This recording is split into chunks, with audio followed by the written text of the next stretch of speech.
6 million barrels per day disappeared from the global oil market in a single month. That is the largest supply outage in recorded history, and most traders have not yet priced it in. When the Strait of Hormuz closed amid the Iran war, roughly 20% of global oil supply was trapped. Saudi Arabia cut production by an estimated 11 million barrels per day. Emergency reserves stepped in, absorbing the shock long enough to prevent an immediate price spike, but those reserves are depleting fast. Eric Nettle, senior portfolio manager at 9 Point Partners, put it plainly: the world is days away from actual physical shortages hitting multiple regions simultaneously. The mechanism is straightforward. When reserve buffers drain to zero, the only way to restore balance is a price spike steep enough to destroy demand. Nettle estimates the global economy starts breaking around $177 per barrel, roughly 5.5% of global GDP spent on oil. The market has not accepted this math yet. Complacency, in his words, is about to vaporize. Even a ceasefire would not fix this quickly. Tankers need 30 days to reach Asia, and another 30 to return. The physical supply chain has already been severed. A diplomatic breakthrough would start the clock, not stop it. For Canada, this is the opposite of a crisis. Canadian oil sands production is landlocked, pipeline-fed, and insulated from Middle East shipping risk. Countries without secure supply routes are now paying a premium for exactly what Canada sells. Suncor, Canadian Natural Resources, and the broader TSX energy complex are positioned in front of a demand shift that did not exist 60 days ago. Gold has fallen more than 10% since the Iran war began. The world's premier safe haven asset dropped as the most dangerous geopolitical event in a generation unfolded. That collision demands explanation. The mechanism runs through the Federal Reserve. War-driven oil prices are pushing inflation expectations higher. J.P. Morgan's Jamie Dimon warned in his annual shareholder letter that the conflict could drive inflation higher and interest rates beyond what markets currently anticipate. Goldman Sachs revised its December 2026 PCE inflation estimate to 3.1%. The Fed's two mandates, stable prices and maximum employment, are now pulling in opposite directions.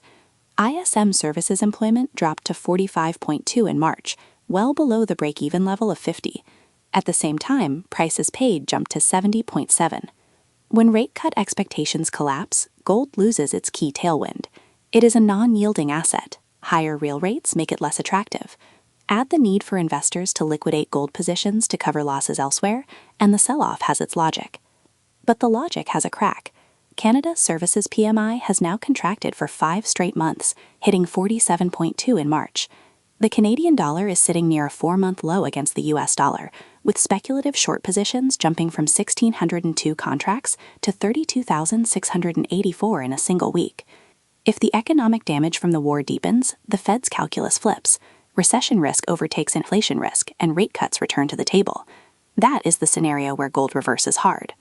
Wheaton Precious Metals and Franco-Nevada, both Canadian royalty streamers, carry fixed cost structures that insulate them from rising energy costs. Their silver and gold revenue streams are growing at 50 to 60% year over year. The market has priced neither the inflation path nor the recession path fully. One of those two calls is wrong.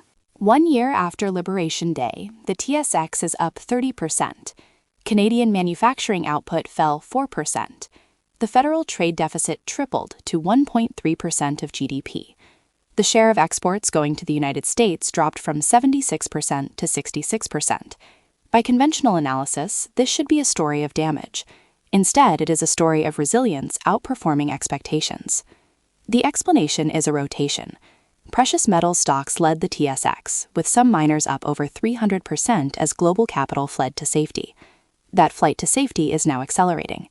Matt Couture of FSA Valuation Service described Canada as probably the #1 supplier of stability across energy, metals, and minerals globally.